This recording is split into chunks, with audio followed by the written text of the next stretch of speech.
Hello students, हम कल industrial dispute act 1947 की फर्स्ट क्लास ली थी, जिसमें हमने हिस्टोरिकल बैकग्राउंड को डिस्कस किया था।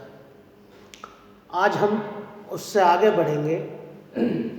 देखिए, इंडस्ट्रियल डिस्प्यूट एक्ट, तो सबसे पहले डिस्प्यूट को समझ लेते हैं। डिस्प्यूट क्या है? जो डिस्प्यूट है वो डिस्प्यूट तीन लोगों के बीच में है। ठीक है, कौन कौन है?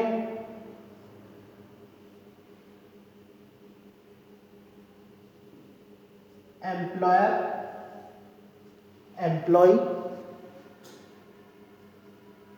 Employer, employer, employee, employee. Dispute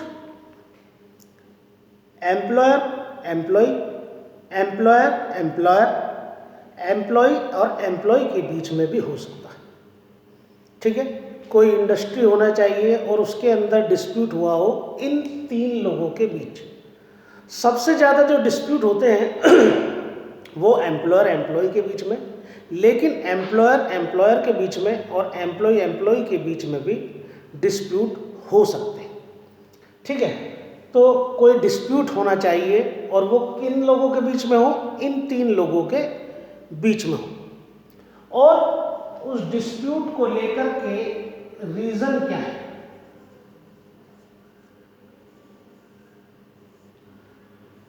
reason, किन कारणों से ये डिस्प्यूट हो रहा है?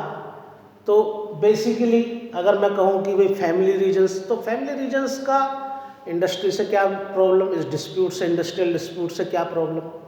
ना फैमिलियर है, ना फैमिली को लेकर के है, ना सोशोलॉजिकल रीजन है, बल्कि रीजन जो है वो दो चीज़ें, वेजेस और टाइम, समय को लेकर के। ठीक है, वेजेस हैं कि उसको एक मिनिमम, कम से कम मिनिमम वेतन मिल जाए, और टाइम आवर्स जो 16 या 18 घंटे का होता है वो एक लिमिटेड हो। जो आज आप देख रहे हैं कि 8 घंटे का समय होता है, उसके पीछे बड़ा संघर्ष है कि 16 घंटे, फिर 14, 14 से फिर 12, 12 के बाद में फिर अब 8 घंटे का जो वेजेस टाइम आवर्स है वो। और दूसरा है कि वर्किंग कंडीशंस। ठीक है, वहाँ पर अगर कोई इस तरीके का गैस से रिलेटेड काम हो रहा है तो एग्जॉस्ट फैन वगैरह लगे हों, जिससे कि वहाँ पर सांस लेने में दिक्कत ना आए। इन सब चीज़ों को लेकर के ये रीजन्स बने। इस रीजन्स के बाद में अगर ऐसे रिलेशन हुए तो उनका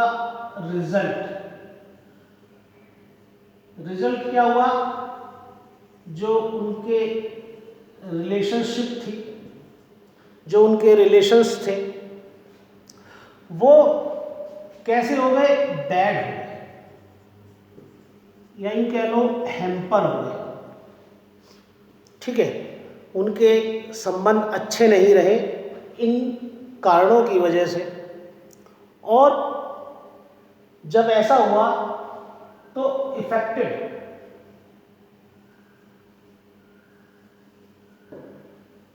इन सब कारणों की वजह से इफेक्टेड कौन हो? इफेक्टेड को लेकर के देखें तो बड़ा है एम्प्लॉय, एम्प्लॉयर, इंडस्ट्री। ठीक है, एम्प्लॉय इफेक्टेड हुआ, एम्प्लॉयर भी इफेक्टेड हुआ, और ये इंडस्ट्री बंद हुई।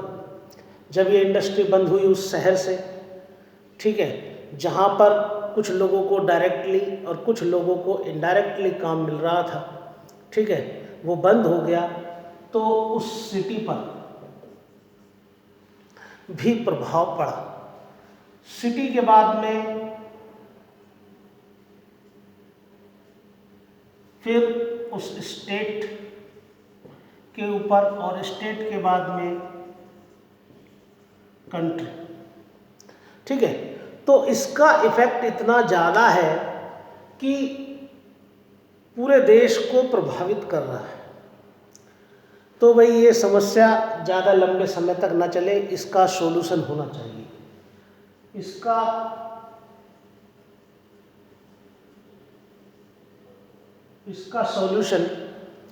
इसका सॉल्यूशन लेकर के आया industrial dispute act 1947।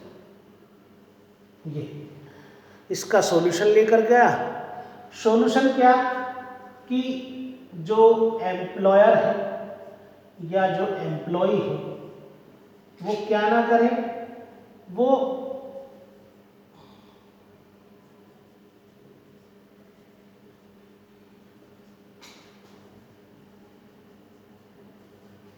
Unfair labour practice ना करें। ठीक है, जो एम्प्लॉयर है या एम्प्लॉई है वो अनफेयर लेबर प्रैक्टिस ना करें।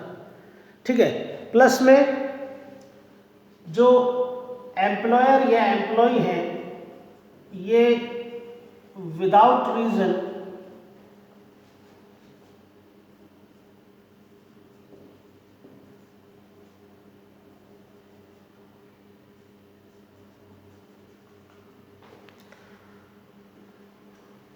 स्ट्राइक ना करें, लॉकआउट ना करें।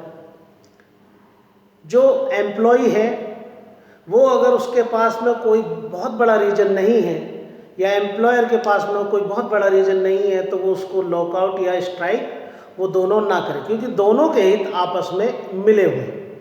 अब ये इस समस्या के लिए ये जो सॉल्यूशन है, सॉल्यूशन के नाम पर ये क्या लेकर के आता है कि इसका काम है सेटलमेंट करना।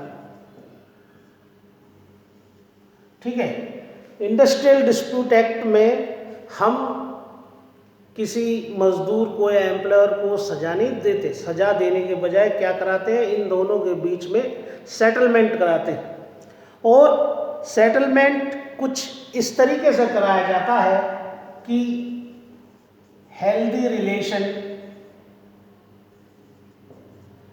डेवलप हो और हेल्दी रिलेशन डेवलप हो और फ्यूचर में उनके बीच में डिस्प्यूट न हो।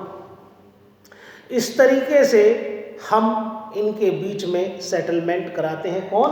Industrial dispute act 1947। ये इस तरीके से सॉल्यूशन लेकर के आया कि सॉल्यूशन क्या है, किसी को सजा नहीं दिलानी बल्कि सेटलमेंट कराना है। ठीक है, कुछ बातें वो मान लें और कुछ बातें उनकी दूसरा पक्ष मान ले। ठीक है, तो इस तरीके से हेल्दी रिलेशन डेवलप हो और फ्यूचर में आगे जो है डिस्प्यूट ना हो। तो इस तरीके से हमने देखा डिस्प्यूट का रीज़न, उसके रिजल्ट क्या होंगे, उसका इफेक्ट क्या होगा और सॉल्यूशन लेकर का इंडस्ट्रियल डिस्प्यूट एक्ट। ठीक है जी।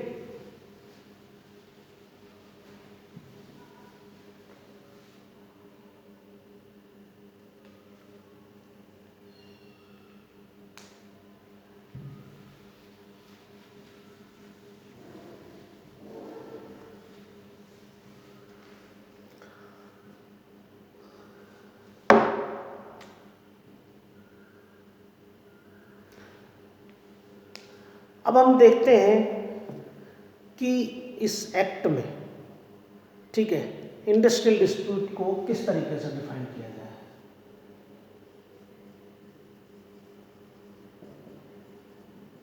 इंडस्ट्रियल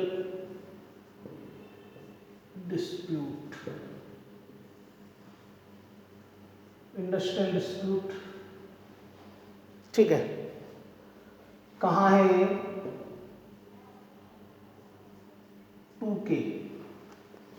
2K में इंडस्ट्रियल डिस्प्यूट को डिफाइन किया गया है। क्या कहता है ये? Industrial dispute means any dispute any dispute between वही बात है जो एम्प्लॉयज़ के बीच में, एम्प्लॉयर्स के बीच में, एम्प्लॉयज़ के बीच में हो। कोई डिस्प्यूट जो कि कहाँ हो, इन तीनों के बीच में हो, और क्या हो, विच इज कनेक्टेड, जो कनेक्टेड हो किससे, एम्प्लॉयमेंट या नॉन एम्प्लॉयमेंट। ठीक है, कंडीशन ऑफ एम्प्लॉयमेंट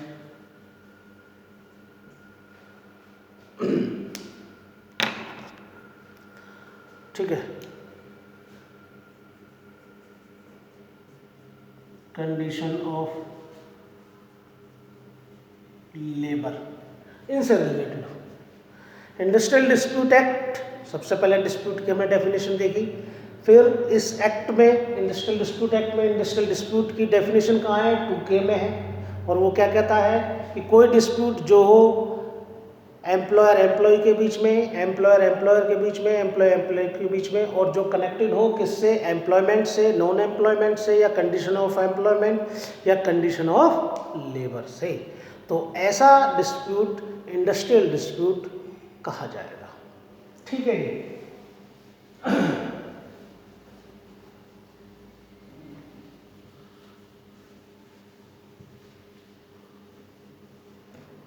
अब बार बार एक शब्द आ रहा है इंडस्ट्री, ठीक है, क्योंकि यहाँ पर अगर वो चीज़ जहाँ डिस्प्यूट हुआ है वो इंडस्ट्री में, इंडस्ट्री की डेफिनेशन में नहीं आता, तो वो इंडस्ट्रियल डिस्प्यूट नहीं होगा।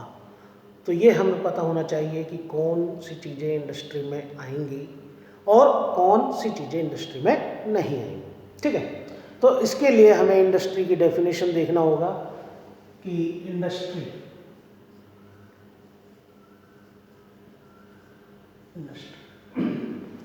इंडस्ट्री में क्या शामिल है, क्या शामिल नहीं है, ये तो बाद की बात है। पहले कि इंडस्ट्री से क्या मतलब है। इंडस्ट्री को लेकर के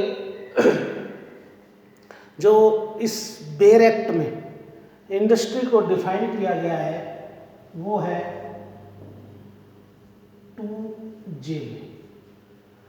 2J में इंडस्ट्री की डेफिनेशन दी गई है, और इंडस्ट्री की डेफिनेशन दो तरीके से दी गई है, एक एम्प्लॉयर के पॉइंट ऑफ व्यू से और दूसरा एम्प्लॉय के पॉइंट ऑफ व्यू से।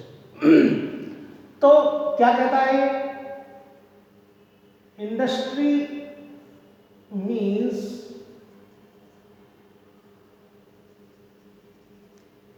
एनी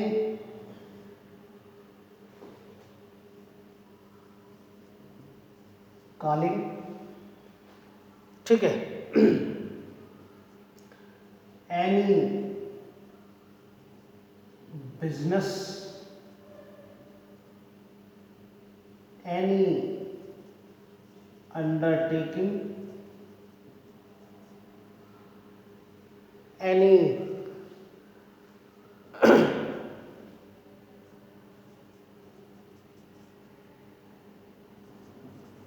मैन्युफैक्चर,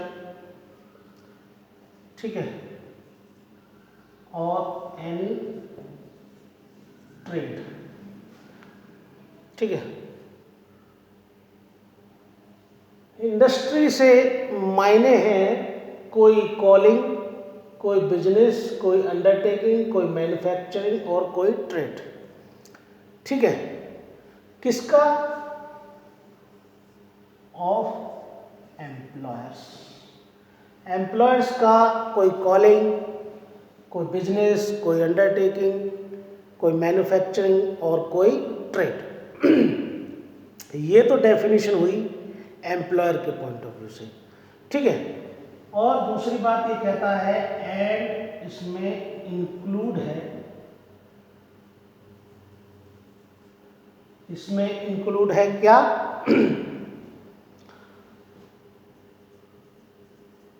वर्कमैन की कोई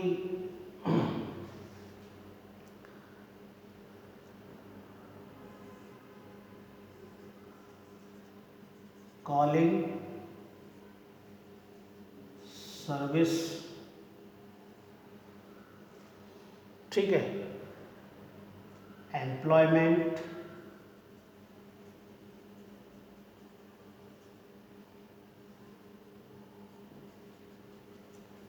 हैंडीक्राफ्ट, ठीक है, इंडस्ट्रियल ऑक्यूपेशन और एवोकेशन,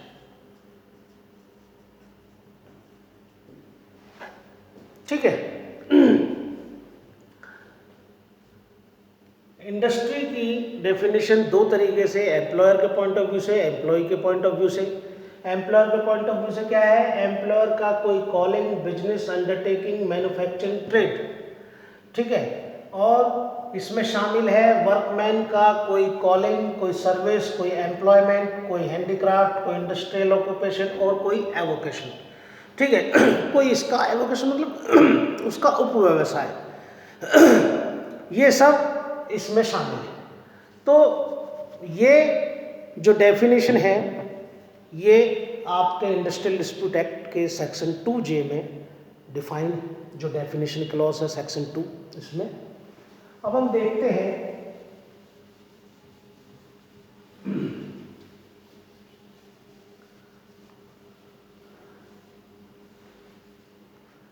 देखिए, जब कभी कोई चीज जिसको एक्ट में डिफाइन ना किया जाए उसको, उसके बारे में ये कहा जाता है कि हम उसको उसके सामान्य अर्थों में लेंगे, ठीक है। यहाँ पे कोई ट्रेड है, कोई अंडरटेकिंग है, ये इन चीज़ों को, या कॉलिंग है, कोई मैन्युफैक्चर है, ठीक है, इन चीज़ों को एक्सप्लेन नहीं किया गया है, तो हम यहाँ पर इनको इनके सामान्य अर्थों में लेकर चलेंगे कि इससे एक आम व्यक्ति उसको उसके संबंध में क्या समझता है, ठीक है।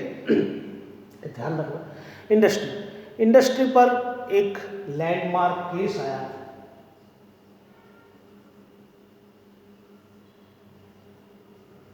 ठीक है, बड़ा इंपॉर्टेंट केस है, ठीक है। Bangalore water supply and sewage board,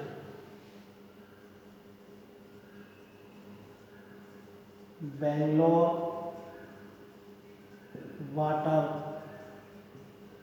supply and sewage board versus A Rajappa 1978। Bangalore water supply and sewage board versus A Rajappa 1978 का केस है, ठीक है, सुप्रीम कोर्ट का। इसमें इंडस्ट्री को लेकर के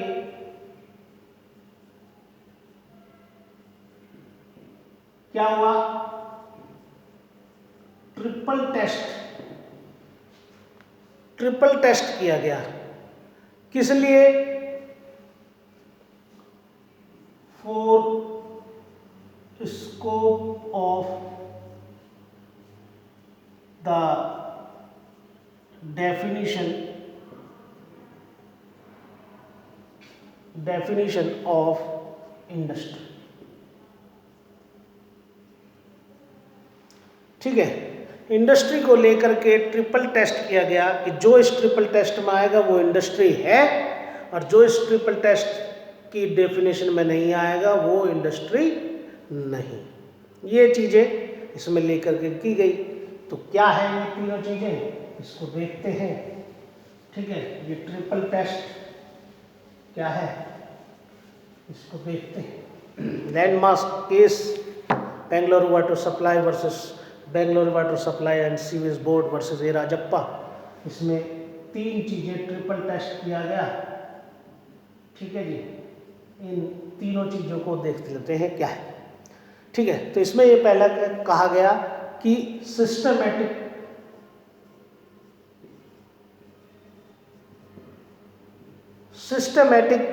एक्टिविटी होनी चाहिए। ठीक है, इंडस्ट्री में कौन आएगा, जिसमें एक सिस्टमैटिक एक्टिविटी हो रही हो और जो ऑर्गेनाइज्ड बाय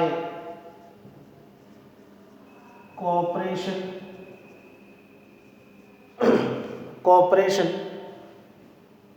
between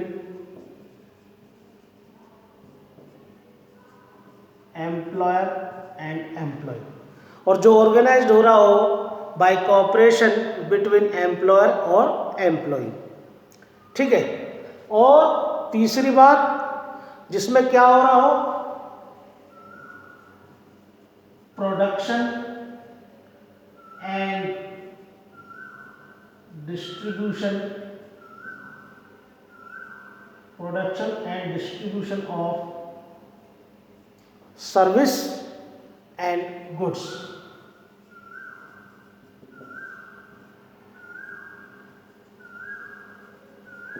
ये तीन टेस्ट कराए गए, जिसमें क्या होना चाहिए, पहला सिस्टमेटिक एक्टिविटी होनी चाहिए, दूसरा ऑर्गेनाइज्ड किया जाए वो by cooperation between employer employee, और जिसमें प्रोडक्शन और डिस्ट्रीब्यूशन होता हो किसका, सर्विसेज एंड गुड्स का। जो इन तीन इसमें आते हैं वो इंडस्ट्री में डेफिनेशन में आएगा, अदरवाइज वो इंडस्ट्री की डेफिनेशन में नहीं आएगा।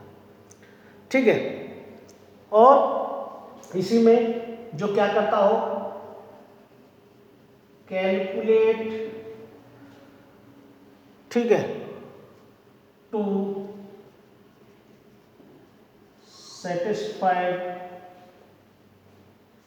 satisfy human wants and wishes। जो कैलकुलेट करता हो, टू सेटिस्फाई करता हो ह्यूमन वांट्स एंड विशेस को। ठीक है, ये हो गया इंडस्ट्री में। अब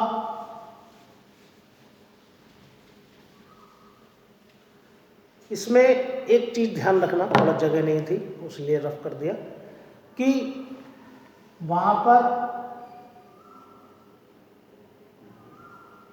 वेदर और नॉट ये हो रहा हो या नहीं, नंबर 1 और नंबर 2। ठीक है, क्या कैपिटल इज इन्वेस्टेड और नॉट। ठीक है, पूंजी इन्वेस्टेड की गई हो या नहीं, इससे कोई फर्क नहीं पड़ता। दूसरी बात, प्रॉफिट मोटिव इज देयर और नॉट। ठीक है, उसका मोटिव प्रॉफिट कमाना था या नहीं, इससे भी कोई फर्क नहीं पड़ता। ये तीन चीज़ें होनी चाहिए, सिस्टमेटिक एक्टिविटीज़ होनी चाहिए, ठीक है, और वो ऑर्गेनाइज्ड होना चाहिए कोऑपरेशन के द्वारा बिटवीन एम्प्लॉयर एम्प्लॉय के द्वारा, और वहाँ पर प्रोडक्शन होना चाहिए और डिस्ट्रीब्यूशन होना चाहिए सर्विस और गुड्स का, जो क्या करते हो, सेटिस्फाई करते हो ह्यूमन वांट्स एंड विशेस को। ठीक है, इस बात से कोई फर्क नहीं पड़ेगा कि वहाँ पर पूंजी इन्वेस्टेड की गई है या नहीं, या उसका उद्देश्य लाभ कमाना था या नहीं। ठीक है स्टूडेंट्स, तो ये हमने आज, ठीक है, इंडस्ट्रियल डिस्प्यूट एक्ट में इंडस्ट्री को भी और जो डिस्प्यूट है, इंडस्ट्रियल डिस्प्यूट है, उन दोनों को भी समझ लिया। नेक्स्ट क्लास में कुछ और देखेंगे। Thank you students.